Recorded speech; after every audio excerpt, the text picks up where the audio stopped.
St. Paul, the Fan. Every time I try to leave, something keeps... Welcome back, 9 to noon, final hour, Norderwin for PA. Each and every week, X's and O's with head coach Kevin O'Connell airs here on Wednesday evenings on your home for Vikings football, the Fan. We replay it 9 to noon, mostly on Thursdays. And here's this week's edition where PA started things off like, hey, lots of things to look back, review on, focus on from that 3-0 thriller that took place in Las Vegas. But in the end, Coach, you got the win, and that's an important part to consider as well, right?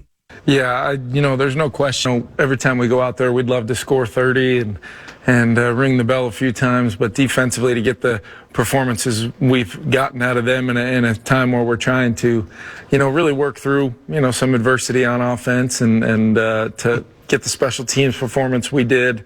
In the end, I know, the fantasy football world we live in, nobody, as an offensive coach, nobody more than me wants to go out there and light up the scoreboard. Wow, but a rare fantasy reference. The idea is, the whole time last week was to come back with our 7th win, and we did that. Yeah, if they started Joseph, they got 3 points. That's exactly right. That's really all you need. Right. Speaking of kicking, there were a couple of times last week publicly that you stressed the importance in a game like that game against Las Vegas of flipping the field. Yep.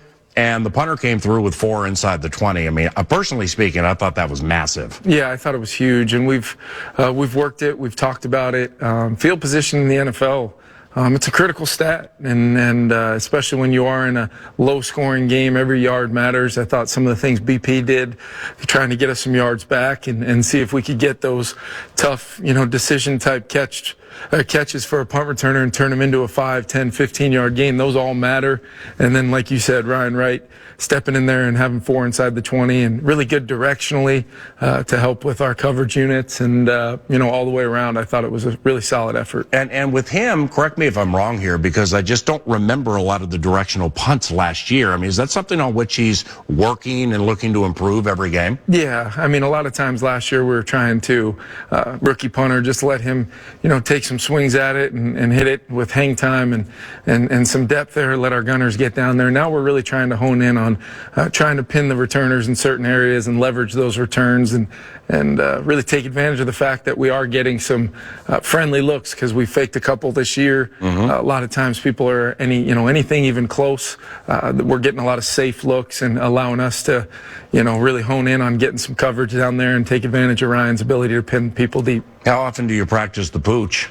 Yeah, that's a one every couple weeker, and didn't get the greatest of swings from Greg there, but kind of in that gray area where we wanted to make sure we were using some clock at the very least. And I've lost a football game at the buzzer one time against the Ravens when I was in Cleveland kicking a field goal. Not super similar situation, but when it was blocked and returned for a touchdown, it goes back to head coaching decision versus 6-0 feels a lot better than 3-0 when you look back on that one. But the best thing to do in that moment was to get Depot to fire a snap to Greg, and you'd love to kick it high and allow that clock to kind of naturally tick off and no returners on the field, so you feel good about if they do try to field the ball, maybe we get ourselves a cheap turnover to add to the 2 our defense already had in the moment. So kind of a situational call. The analytics guys out there probably loved it. I would have loved a little bit better execution,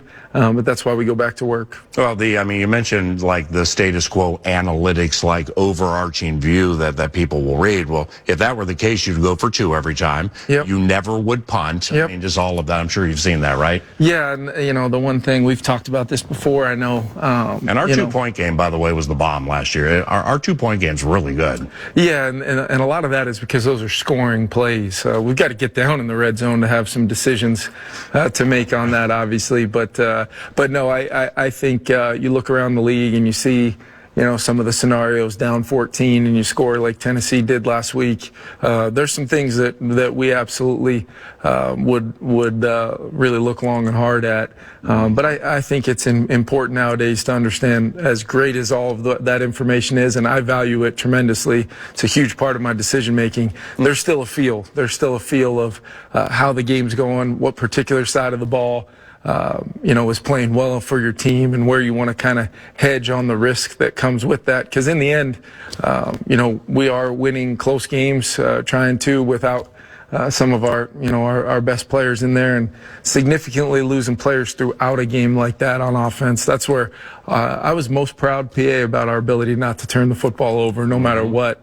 And I think it's a great lesson because we found a way to win a game where we weren't at our best, even close to it offensively, but we did not turn the football over, and the defense really in the end ended up forcing 3 with that final play, kind of pitch it around play that ended up helping our margin for the year. Punting fan line undoubtedly continues later, and we expect Greg Coleman and or Sean Landetta to join us. But for now, Kevin O'Connell, head coach of the Minnesota Vikings, is on X's and O's. And personally speaking, I just love what you guys have pulled from DJ Wanham this year. Yeah. I mean, really hitting stride. What do you like when you watch it back?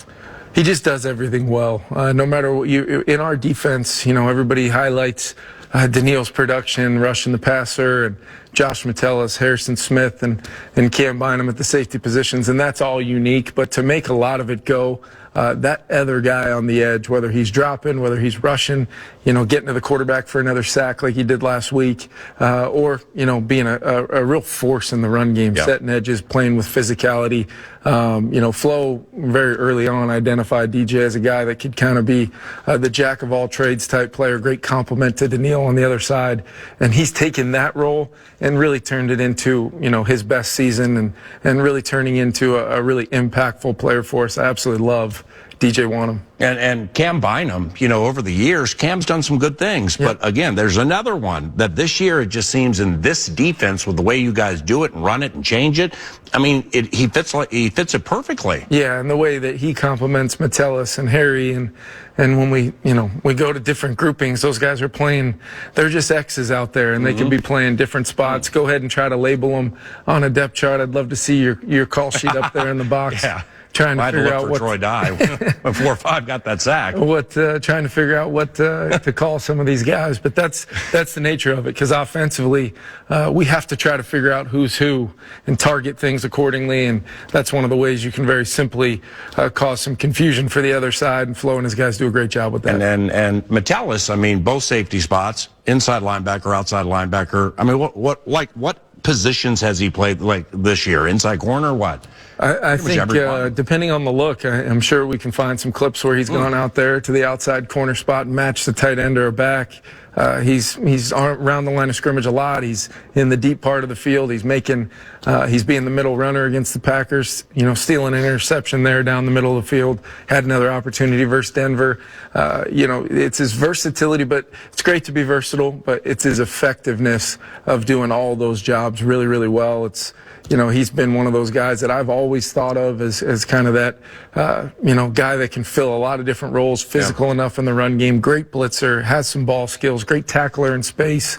And it's always kind of shown up historically throughout his career in the kicking game. Yeah. A lot of those skill sets have just been applied to the defensive side of the ball, and he's thriving, really, really playing well. Is one of Nick Mullins' top traits his arm strength?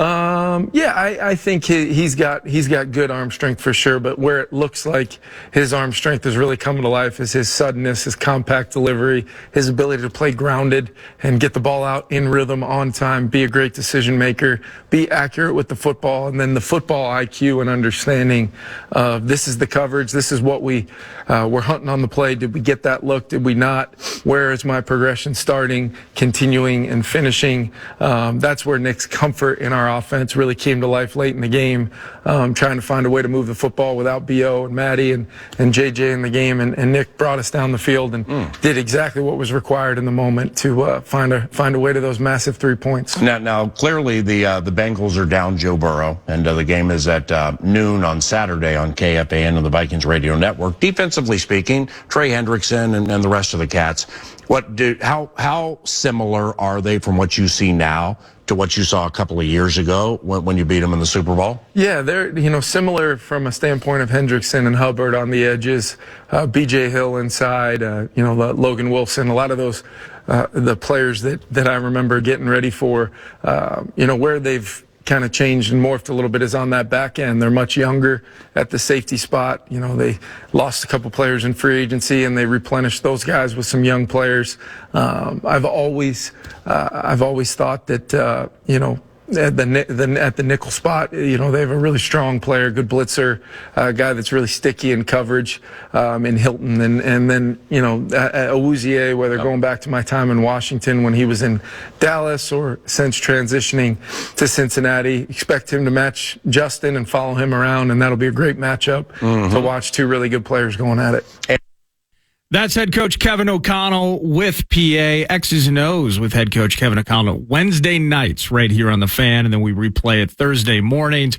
Mullins mania begins. That arm strength, maybe more on the accuracy side, the delivery side, in time. Looking forward to that on Saturday, and hopefully beat up on Trey Hendrickson and that Bengals defense. You'll get to hear that on the Fan. Final segment, we're going to get into the Minnesota Wild, and they're hosting the Flames tonight. But next, I'm hoping that my friend from K102 by the name of Rachel Ramsey, that we might be able to chat with her about a certain radiothon that is one of the pleasures of our entire building that we get to take part in and support each and every year, St. Jude, and hear how that's going and how all of us can get involved and become partners in hope. But we'll talk about that around the corner. It's 9 to noon on the Fan. On the Fan.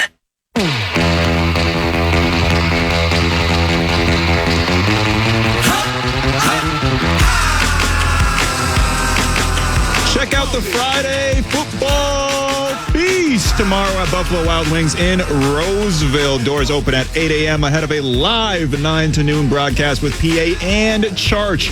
Join us for football, wings, and prizes. Find a full list of dates and locations at KFAN.com. Keyword calendar. That's Max Fuller. I'm Nordo in for PA. As you heard, it is a feast tomorrow, and PA returns. PA in Charge, Buffalo Wild Wings, Roseville. But joining me now, Rachel Ramsey from K102, right across the hall, country music's finest, K102.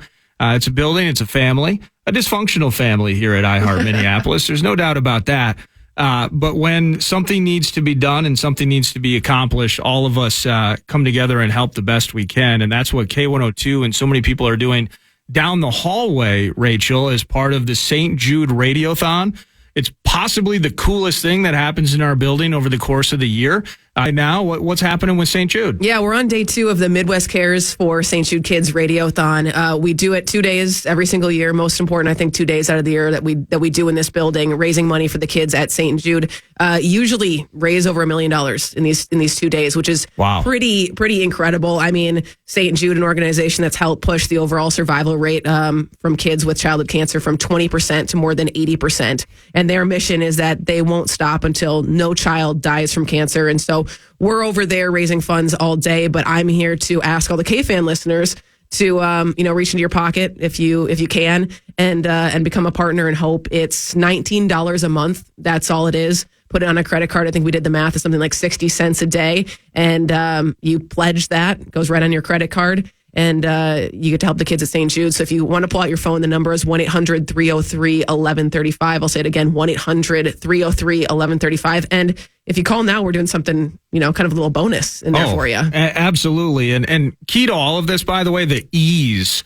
And this money is going to research. This money is going to care. Mm-hmm. I believe the hospital itself is in Memphis, and people are not only finding lives of their children saved, but they're walking out of there without hundreds of thousands of dollars in debt. Yeah, exactly. I mean, you don't pay a bill when you go to St. Jude, and they don't keep their research for themselves either. They share it, so it affects kids here in the Twin Cities and all over the country and all over the world. It's pretty incredible. I got to go down to the hospital a couple years ago, and it's amazing what they're doing down there. So, yeah, if you can, 1-800-303-1135, $19 a month. You become a partner in hope. I'm wearing it right now, too. You get this cool T-shirt. It's This Shirt Saves Live T-shirt. And first time ever this year, they're also giving away a hoodie. So when you become a partner in hope, you're getting the T-shirt and the hoodie as well. Oh, that's badass. Now, the key to part of this as well, when you call 800-303-1135, it doesn't take very long. It takes like a minute. And you become a partner in hope. And so this is not a thing where you have to dedicate, I'll do it in an hour, I'll do it when I have some time. It's super simple, super easy. Call 800-303-1135, $19 a month. Throw it on a credit card or a debit card. It'll be, when you look at your bill and your statement, you'll be like, this is the one thing that I didn't waste money on. Exactly. The one thing that appears every single month that you're like, oh, I like this subscription. And actually, you don't want to wait an hour, because if you call now. Yeah, here we go. How about this? Yeah, you're going to get in on something. You want to break the news? I do indeed. So the Wild are hosting the Calgary Flames tonight. But that's not the only time the Flames are in town, I believe. They will return shortly after the new year. So John Hines and company, they're going to beat them tonight. But January 2nd at XL Energy Center, the Wild are hosting the Flames. And over the next 20 minutes or so, when you become a partner in Hope, and it's the $19 a month, you're also in the mix for 13 Wild Suite tickets. So we're giving away 13 pairs of tickets. So your odds are high. It's not just one winner. 13 people are going to win tickets to the game to sit in the suite against the Flames there on January 2nd. So, normally when we do these giveaways during the Radiothon, it's all right, everybody call in and one person's going to win something, right? But right now, 13 people are going to win tickets to sit in the suite for this game, which is going to be pretty awesome. So your odds are pretty high. And I don't know, I think it's pretty awesome. You win tickets, great stocking stuffer, great Christmas gift. And then also the bottom line is you're making an impact when you do it. And that's the A topic, is the ability to help. If you can, call 800-303-1135. You're going to get a shirt and a hoodie associated with it. In this particular case, do it now so you can get a chance for those 13 pairs of sweet tickets to Wild in Calgary on January 2nd. But in the end, just looking more at what St. Jude does, understand what you're helping to impact, is the idea that no child at some point in time in the future, from 20% to 80%, the survival rate, the fix rate with cancer among children, the ability at some point in time we'll be able to say that no child is dying from cancer anymore. Thank you for hanging out with me and taking the trip. I know you guys are busy. I will do this, though, because I got 3 text messages on it. It's time to drop the puck.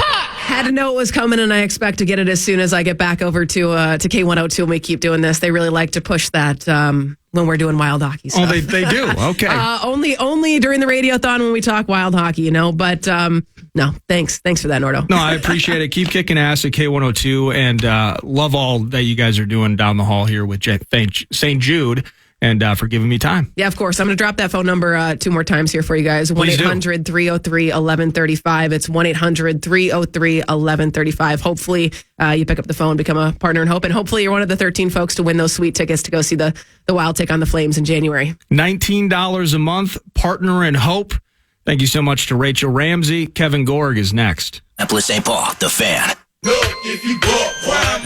Get ready to laugh as the renowned comedian Brian Regan is scheduled to light up the stage at the State Theater in Minneapolis on New Year's Eve. You can head over to our contest page for a chance to win a pair of tickets now. That's KFAN.com, keyword contest to enter. Final segment, 9 to noon. Nordo in for PA. Joining me now, Bally Sports North's finest. At Gorgamatic21 via Twitter. Gorgamatic21, excuse me. Kevin Gorg, how you doing, man? I'm doing good, Nordo. Typical game day, just finishing up at the rink, get done watching the Wild go through their morning practice and hear from John Hines. And I guess the big news today is we already knew that he was out 4 to 6 weeks. This morning we find out that Jared Spurgeon's out tonight and is day-to-day with a lower body injury. So those are 2 pretty impactful players the Wild will not have tonight. Yeah, what does that look like, you think, KG? Because the Brodin thing is awful, and they get through one game without him, the Kraken game the other night, and a lot of praise, deservedly so, for both Faber and Middleton working well together. But in the end, moving forward now that Spurgeon's not in the mix, we might get to see Damon Hunt. The call-ups and the decisions that have to be made on the fly here are interesting. Yeah, tonight it's going to be Dakota Mermis, and I think that you bring up the name of a young, rising player in this organization, and Damon Hunt. They're both good young players on the blue line. They do have depth there, which is going to help, but it's one thing to get a guy that can come up and play NHL minutes. It's another thing to find a replacement for those 2 guys. I mean, Jonas Brodin's a one-man breakout. He's one of the best skating defensemen in the National Hockey League. And Jared Spurgeon's one of the best shot blockers, amongst the other things that he brings to the table. This feels like a night tonight where the Wild, they're going to have everybody chip in to make up for this void. They're going to have to stay out of the penalty box because Brodin and Spurgeon are two of your absolute best in those PK situations. And I think you're going to see a ton of minutes for a guy like Brock Faber, who is continuing to impress, but it's his first 82-game schedule, right? He's a year ago playing college hockey, and now you're going to see those minutes bump up from maybe 22, 23 a night to probably 24, 25, 26, and that's an awful lot for a young kid. I think he's up for the task, but man, it puts the Wild in a tough spot. It's kind of interesting seeing, Vegas off to the start that they're on. Clearly the class of the West, at least thus far. Dallas, and the Avs have certainly put themselves in the mix. Winnipeg on the jump. But then you look, whether it's the Blues, it sounds like they got rid of Craig Berube in recent days. And then now even the Flames tonight, they replaced Darryl Sutter in the offseason. They got a new head coach. They're kind of struggling. Some teams in the West, not bottom-feeding teams historically, or at least in recent history, but they are all kind of in transition at the same time. Yeah, I guess the good news is the bad news for the Minnesota Wild. The good news, of course, is it's very top-heavy in the West, and I think Colorado and Vegas, along with Dallas, have kind of separated themselves.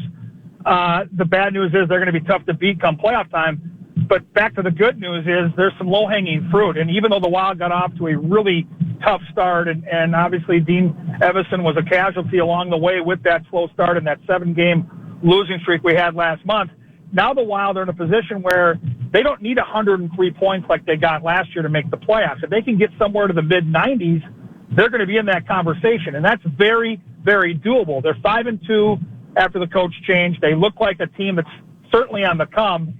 They're going to have to weather a little storm here with Brodin out, and who knows the availability of Spurgeon. If it's day-to-day, we hope he'll be back by the weekend, but we don't know.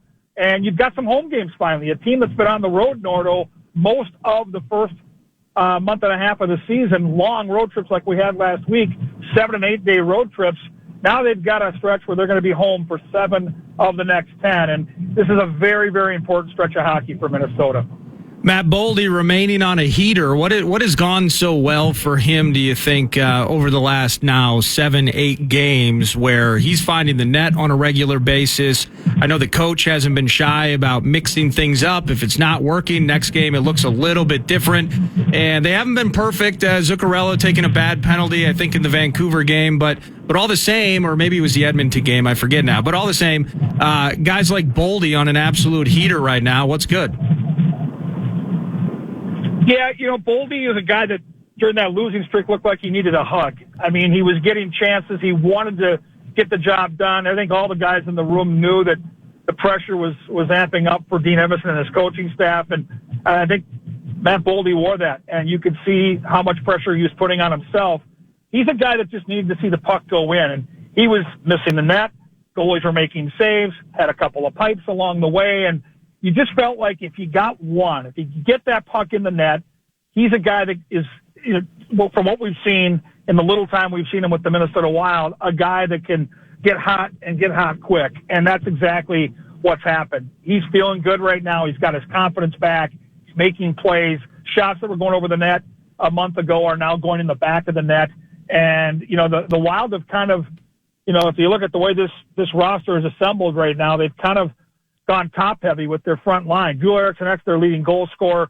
Kirill Kaprizov is their most talented player, and Matt Boldy probably has as good a scoring ability as anybody on this team. So now you've got those three guys together on the top line, and because the Wild are at home for all these games coming up, you're going to see John Hines and that coaching staff try to get the right matchup for that top line so they can make a big impact. And when Boldy's going, look out. And you've seen Kaprizov's game come around here in the last couple of weeks.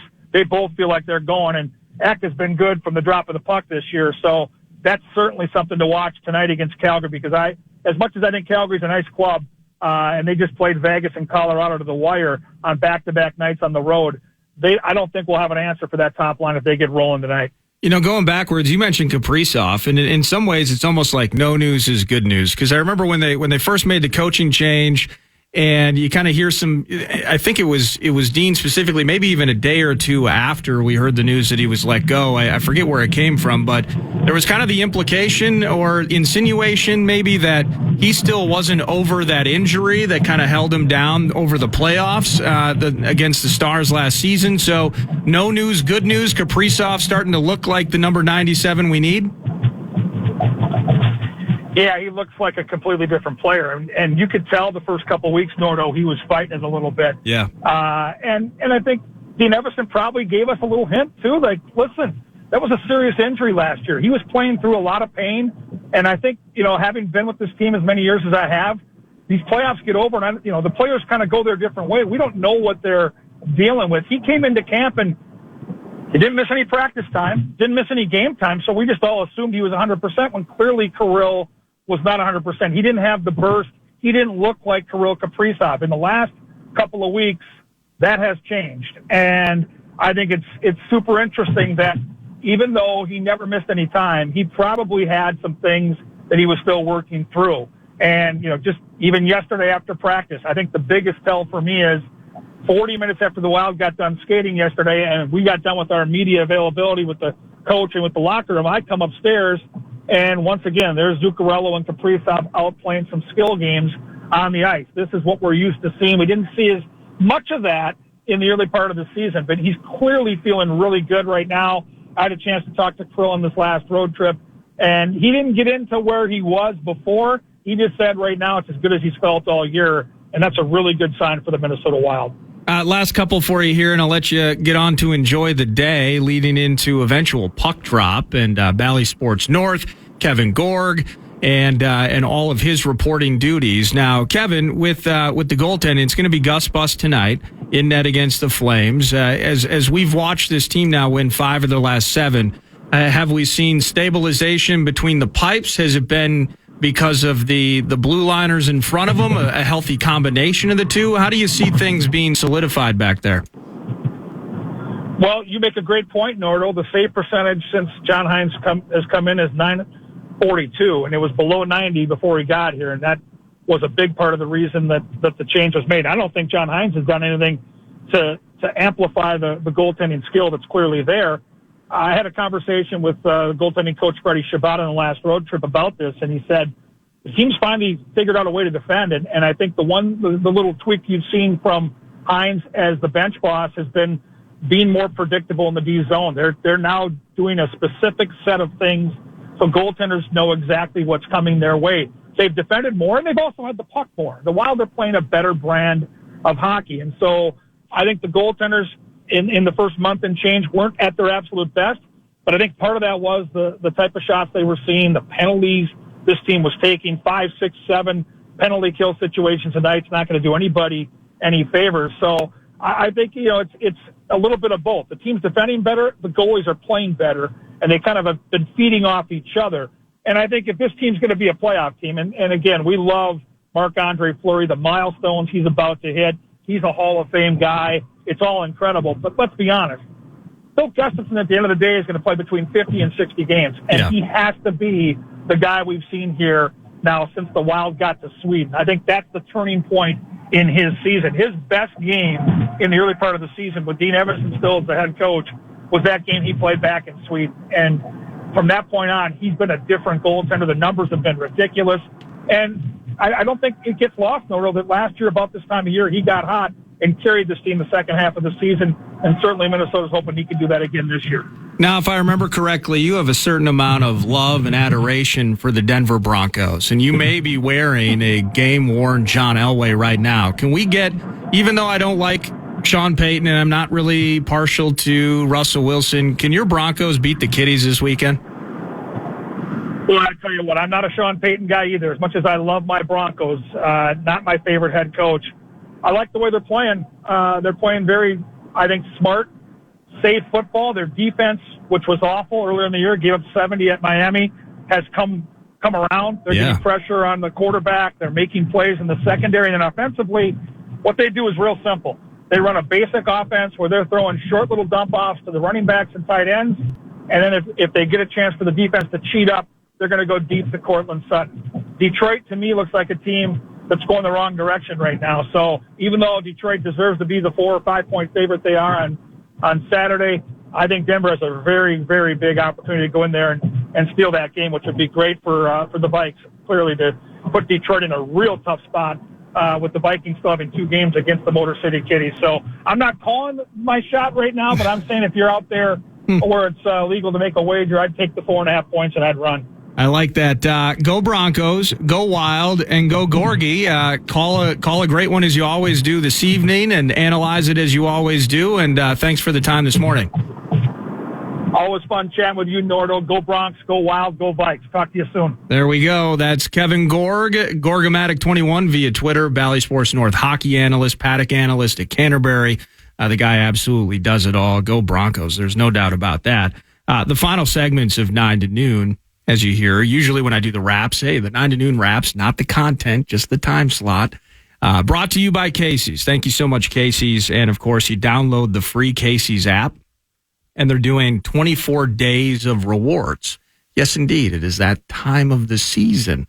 And each and every day, you're going to get a new gift, a new opportunity. The Casey's app, just stopping into Casey's and maybe getting some free stuff. That's pretty cool. And I think not just part of that, but you may win up to, I believe, like $100 cash as part of taking advantage of Casey's rewards with those rewards purchases. So stop into a Casey's, use the Casey's app, 24 days of rewards. Minnesota Wild, not just on TV, but on your home for Wild hockey. You'll hear that tonight, shortly after 7 p.m. You'll get the Fallness Festival in the pregame, and then you'll join halfway through the anthem, as Mr. Fallness always does. The Wild will beat the Flames tonight, and then you're going to get to hear more Kevin Fallness along with Pat Micheletti for Minnesota Wild Fan Line. So Fan Line is back tonight. Fallness and Micheletti, hopefully talking about a team that beats Calgary, gets 2 points, and continues to creep and crawl their way up the Western Conference standings, back into a playoff spot. Playoff spot not in jeopardy for the Wolves, though. Not at all. No, they're very much in the mix, very game right now. Where it's not about will they host a playoff series. It's who's going to be the unlucky soul that has to face the top-seeded Timberwolves. Let's go! At Target Center. Alan Horton on the call. That's going to be at 7:30 p.m.-ish for that tip-off.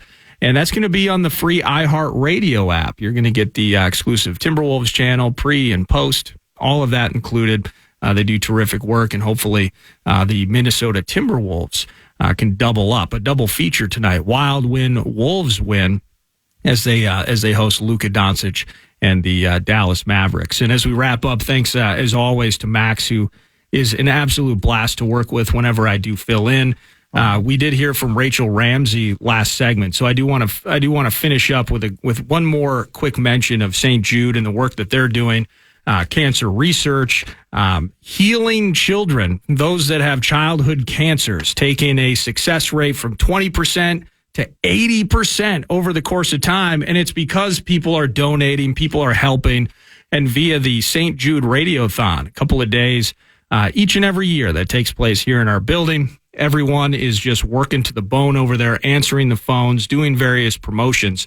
You heard it from Rachel last segment, speaking of the hockey team, speaking of Calgary, that if you become a partner in hope, and it's just $19 a month, all you got to do, you call 800-303-1135, 800-303-1135, and you donate by becoming a partner in hope. It's $19 a month. You can put it on a credit card, a debit card. Takes basically less than a minute to get signed up and become a partner in hope. Right now, they're giving away 13 different pairs of Minnesota Wild suite tickets for when the Flames come back into town January 2nd. So all you got to do, become a partner in hope. Support St. Jude, support the curing, the fixing, the research, the healing of childhood cancers. $19 a month. You're in for one of those potential 13 pairs of Wild suite tickets. That's it for me. It's a Friday feast tomorrow. PA in charge from Buffalo Wild Wings, Roseville. Rise and shine at 9, as the host would say. But it's going to be an absolute blast as they break down how the Vikings and Nick Mullins Mania, will beat the Bengals on Saturday. 9 to noon concluded. The program is next. Have a great Thursday. You're listening to The Fan.